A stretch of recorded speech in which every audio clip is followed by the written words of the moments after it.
अस्सलाम वालेकुम dear students. I am Mohammad Asim Sultan, lecturer in botany, government post graduate college Attock. Dear students, आज हम botany paper C का lecture 9 start करेंगे और इसमें हम प्रोटीन स्ट्रक्चर्स को डिस्कस करेंगे।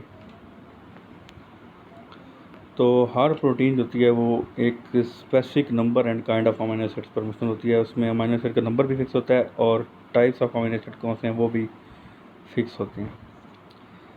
तो these amino acids are in a particular sequence, और ये जितनी टाइप्स के अमीनो एसिड होंगे उसके अंदर उनकी एक ख़ास तरतीब होगी, एक ख़ास सीक्वेंस होगा, उसमें वो रेंज होगा। अगर उनकी तरतीब चेंज हो जाएगी तो वो प्रोटीन अपना फंक्शन परफॉर्म नहीं कर सकेगी।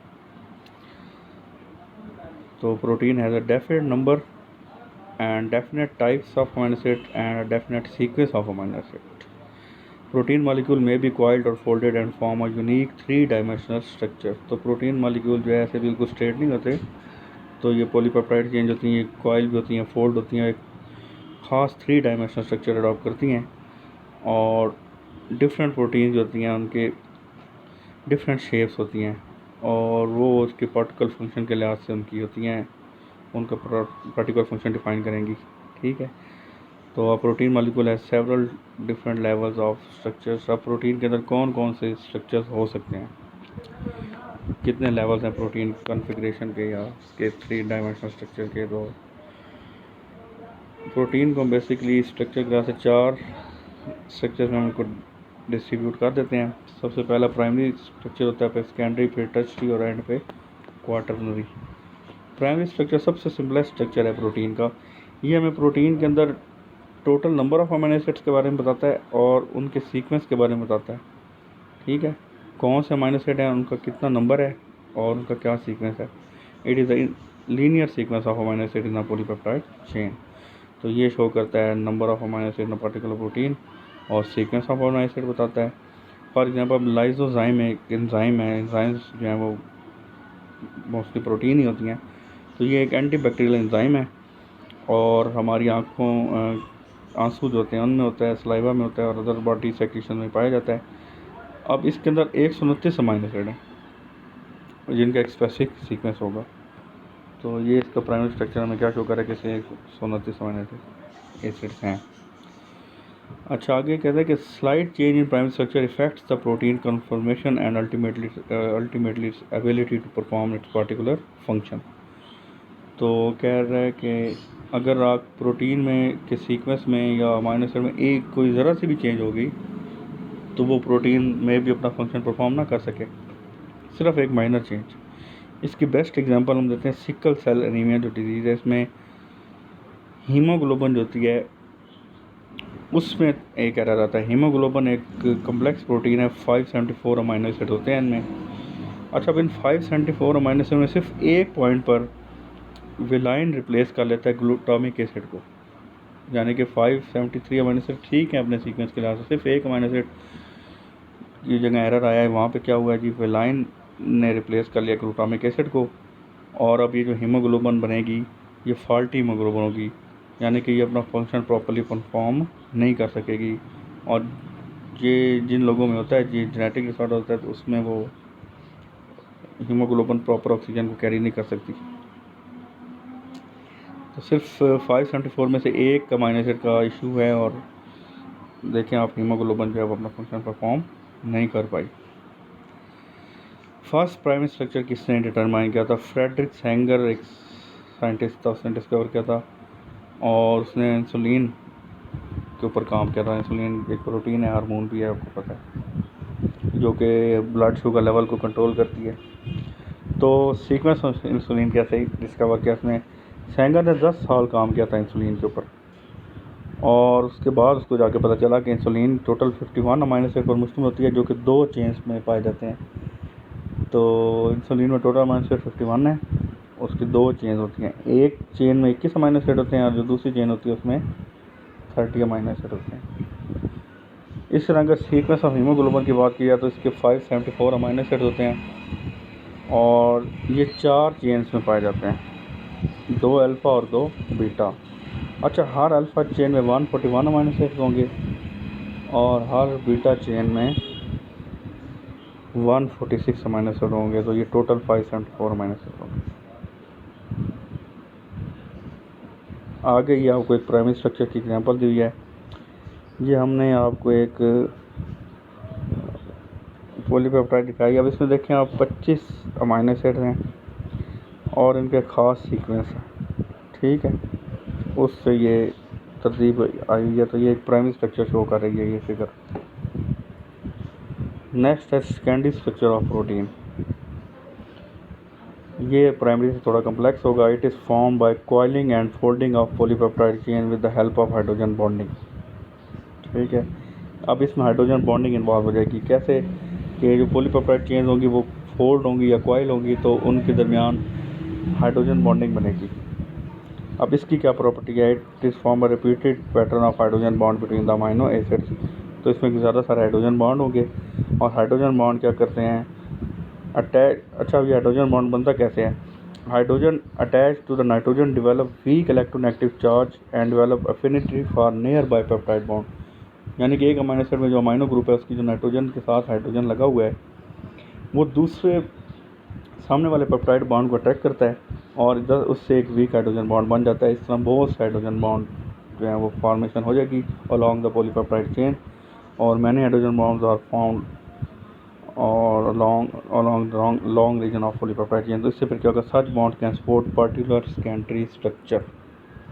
पार्टिकुलर सेकेंडरी स्ट्रक्चर का मतलब क्या है कि सेकेंडरी स्ट्रक्चर जो होते हैं ये इसमें दो तरह के होते हैं। ये एक होता है अल्फा हेलिक्स और दूसरा होता है beta pleated sheet. Alpha helix क्या है? ये डेलिकेट कॉइल है पॉलीपेप्टाइड चेन की और ये हाइड्रोजन बॉन्डिंग की जरिए, यानी कि कॉइल है पॉलीपेप्टाइड चेन की और ये कॉइल अपनी जगह पर कैसे रहती है? Due to hydrogen bonding. और हाइड्रोजन बॉन्डिंग की होती है एवरी फोर्थ पेप्टाइड बॉन्ड के ऊपर एक हाइड्रोजन बॉन्ड आ जाएगा। तो हर चौथे पेप्टाइड पे एक हाइड्रोजन बॉन्ड आ जाएगा। तो ये अल्फा हेलिक्स आपको ये दिखा भी देता हूँ। यहाँ पे आप ये देखें तो ये कॉइल बनी हुई है और ये हर फोर्थ, ये आपको हाइड्रोजन बॉन्ड लिखा हुआ है। ये अगर आप इनको काउंट करें तो ये चौथा पेप्टाइड है बॉन्ड है जिसके ऊपर ये हाइड्रोजन बॉन्ड बन रहा है। फिर नीचे आए तो फिर हाइड्रोजन बॉन्ड बनेगा, ये भी चौथे पेप्टाइड पे आके बनेगा। तो ये डॉटेड लाइन से आपको हाइड्रोजन बॉन्ड डिफरेंट किया हुआ है after every fourth peptide bond. ये है अल्फा हेलिक्स की कॉइल स्ट्रक्चर, अल्फा हेलिक्स है और इसमें हाइड्रोजन बॉन्डिंग शो की गई है। अच्छा, नेक्स्ट अल्फा हेलिक्स की बात करें तो it was the first describe by Linnaeus polling and Robert कोरे इन 1951। इन दो साइंटिस्ट ने इसको डिस्क्राइब किया था। और अल्फा हेलिक्स क्या है? Present in lysosome enzyme and alpha carotene. किस में पाई जाती है? लाइसोसोम एंजाइम में और अल्फा कैरोटीन। ये दो एग्जांपल्स होगी जिन प्रोटीन्स में अल्फा हेलिक्स आप देख सकते हैं। उसके बाद दूसरा जो सेकेंडरी स्ट्रक्चर होता है वो होता है बीटा प्लेटेड शीट। तो ये क्या चीज़ है? A sheet form by folding back and fourth of polypeptide chain. यानी कि पॉलीपेप्टाइड चेन का फोल्ड बैक होकर वापस आना, फिर फोल्ड बैक होकर वापस जाना। तो बैक एंड फोर्थ फोल्डिंग जो होगी पॉलीपेप्टाइड चेन की वो बनाएगी बीटा प्लेटेड शीट्स। अच्छा, बीटा प्लेटेड शीट जो होती है two regions of polypeptide parallel to each other. तो इसके लिए दो रीजन्स का एक दूसरे के सामने पैरेलल आना ज़रूरी है और इसमें भी हाइड्रोजन बॉन्ड्स होंगे उन दो रीजन्स के दरमियान। और ये भी dense beta pleated sheet forms dense core of many particular proteins. तो उसके कोर में क्या हो जाएगी?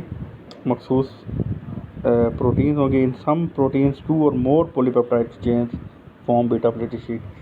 तो बीटा प्लेटेड शीट एक पॉलीपेप्टाइड चेन में भी हो सकती है।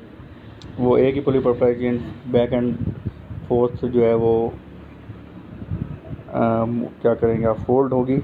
या फिर ऐसा भी हो सकता है कि एक से ज़्यादा पॉलीपेप्टाइड चेन एक दूसरे के पैरेलल आ सकती हैं और उनके दरमियान भी हाइड्रोजन बॉन्डिंग बन के बीटा प्लेटेड शीट बन सकती हैं, ठीक है। तो ये वो बात कर रहा है कि बीटा प्लेटेड शीट जो है ये to or more polypeptide chain में भी हो सकती है। और अगले पॉइंट में कहता है other protein single polypeptide chain fold back and fourth. एक ही पॉलीपेप्टाइड चेन जो है वो भी बैक एंड फोर्थ फोल्ड करके उनके दरमियान भी बीटा प्लेटेड शीट्स बन सकती हैं और हाइड्रोजन बॉन्डिंग होगी। तो ये किस में पाया जाता है? Beta pleated sheet. Most of the fibrous protein have beta pleated sheets in their structure. अब फिब्रोइन जो है ये एक चीफ कॉन्स्टिट्यूएंट ऑफ सिल्क है। फिब्रोइन एक प्रोटीन है जो कि सिल्क का बड़ा इंपॉर्टेंट कॉन्स्टिट्यूएंट है। इसमें बीटा प्लेटेड शीट्स होती हैं। तो बीटा प्लेटेड शीट क्या? एक शीट है जो कि पॉलीपेप्टाइड के बैक एंड फोर्थ मूव करने से या फोल्ड करने से बनती है और उन एक दूसरे के पैरेलल आ जाती हैं दोनों चेन और हाइड्रोजन बॉन्डिंग दरमियान आ जाती है। इसको भी यहाँ पे आपको फिगर की तरह एक्सप्लेन कर देते हैं। अगर आप इस डायग्राम को देखें तो ये अमाइनो एसिड्स आपको दिखाए हुए हैं, नीचे लिखा हुआ है बीटा प्लेटेड शीट।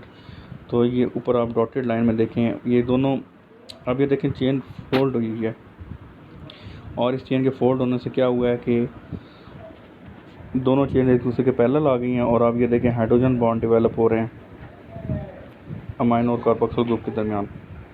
उसके बाद थर्ड स्ट्रक्चर जो है वो टर्शियरी स्ट्रक्चर है। टर्शियरी स्ट्रक्चर क्या होता है? It is form by folding of alpha helix and beta pleated sheets in a 3 dimensional shape. तो इसमें अल्फा हेलिक्स और बीटा प्लेटेड शीट जो हैं वो मज़ीद फोल्ड होकर 3 डायमेंशनल शेप अडॉप्ट कर लेती हैं टर्शियरी स्ट्रक्चर में। अब इसकी क्या प्रॉपर्टीज़ होंगी? In this case irregular bonding occurs between side chains of amino acids. अब यहाँ पे रेगुलर नहीं, इरेगुलर बॉन्डिंग होगी between the side chains of amino acids. 2 forces are involve in the formation of tertiary structure of protein. अच्छा, अब इसमें कौन कौन सी चीज़ें इन्वॉल्व होंगी? सेकेंडरी स्ट्रक्चर में आपने देखा था कि अल्फा हेलिक्स और बीटा प्लेटेड शीट थी। टर्शियरी स्ट्रक्चर में हाइड्रोफोबिक इंटरेक्शंस होंगे और डाइसल्फाइड ब्रिजेस होंगी। Hydrophobic interactions and disulphide bridges होंगी टर्शियरी स्ट्रक्चर को। टर्शियरी स्ट्रक्चर में इनको ज़रा हम एक्सप्लेन कर लेते हैं। हाइड्रोफोबिक इंटरेक्शंस क्या होते हैं? Most important bond occur due to hydrophobic interactions. तो इनका बड़ा रोल है हाइड्रोफोबिक इंटरेक्शंस का। These interactions are caused by behaviour of water molecules. इनकी रीज़न क्या है कि ये वाटर मॉलिक्यूल के बिहेवियर की वजह से होते हैं। असल में ये हाइड्रोफोबिक इंटरेक्शन जो होते हैं ये the amino acids of polypeptide with hydrophobic side chain cluster at the core of protein. अब इसमें होता कैसे, ये हाइड्रोफोबिक इंटरेक्शन कैसे इवॉल्व होते हैं कि अमाइनो एसिड्स के जो हाइड्रोफोबिक एंड्स होते हैं, जिनकी हाइड्रोफोबिक साइड चेंज होती हैं, ऐसे अमाइनो एसिड जिनकी हाइड्रोफोबिक साइड चेंज होंगी, वो पॉलीपेप्टाइड के चेन के अंदर की तरफ जो है ना उनका क्लस्टर हो जाएगा, अंदर की तरफ वो ग्रुप में आ जाएंगी, क्लस्टर अप हो जाएंगी। तो अब साइडरी हाइड्रोफोबिक चेंज जब एक दूसरे के साथ कोर में आ जाएंगी प्रोटीन की, वो फिर क्या हो जाएगा, वाटर मॉलिक्यूल से उनका कंटैक्ट ख़त्म हो जाएगा और ये क्या डेवलप करेंगी, वीक हाइड्रोजन बॉन्ड्स। तो such large number of hydrogen bond keep the structure intact. इसको थोड़ा डायग्राम से भी आपको क्लियर करने की कोशिश करता हूँ। तो ये देखें आपको ऊपर अल्फा, ये हाइड्रोफोबिक इंटरेक्शन दिखाया गया हुआ है। Clustering of hydrophobic groups away from water. तो ये अगर आप गौर करें तो ये सारे हाइड्रोफोबिक ग्रुप्स हैं और ये वाटर से दूर हैं, अवे फ्रॉम वाटर हैं, ठीक है। और इससे जो फोर्सेस जनरेट हो रही हैं ये क्या है, हाइड्रोफोबिक इंटरेक्शन कहलाती हैं। और ये इससे क्या होगा, ये स्ट्रक्चर इंटैक्ट रहेगा। इंटैक्ट मतलब यह है कि स्ट्रक्चर जो है ये अपनी शेप बरकरार रखेगा और डैमेज नहीं होगा, ठीक है।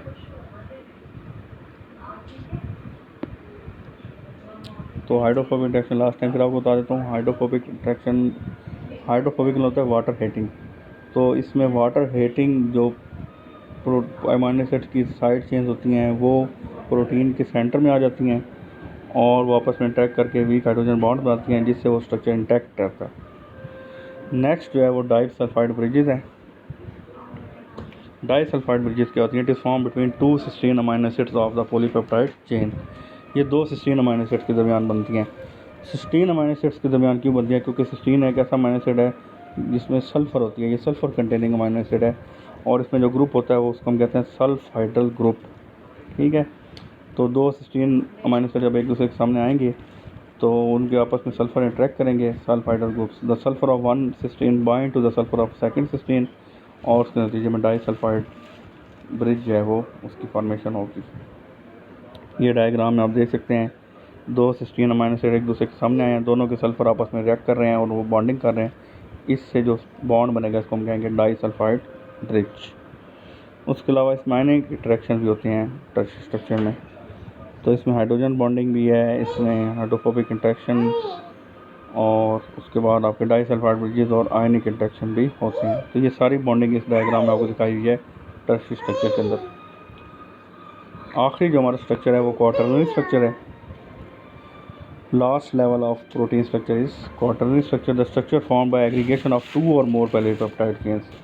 तो क्वाटरनरी स्ट्रक्चर कैसे बनता है? जब दो या दो से ज़्यादा पॉलीपेप्टाइड चेन जो है वो आपस में एग्रीगेट करती हैं, और the aggregation of such polypeptide chain form one functional macromolecule. ये दो या दो से ज़्यादा पॉलीपेप्टाइड चेन जब ये आपस में एग्रीगेट करके एक प्रॉपर 3 डायमेंशनल मॉलिक्यूल बनाएंगे, उसको हम कहेंगे मैक्रोमॉलिक्यूल। और वो मैक्रोमॉलिक्यूल एक्चुअल में एक प्रोटीन को ही रिप्रेजेंट करेगा। Each polypeptide is called a सब यूनिट ऑफ प्रोटीन।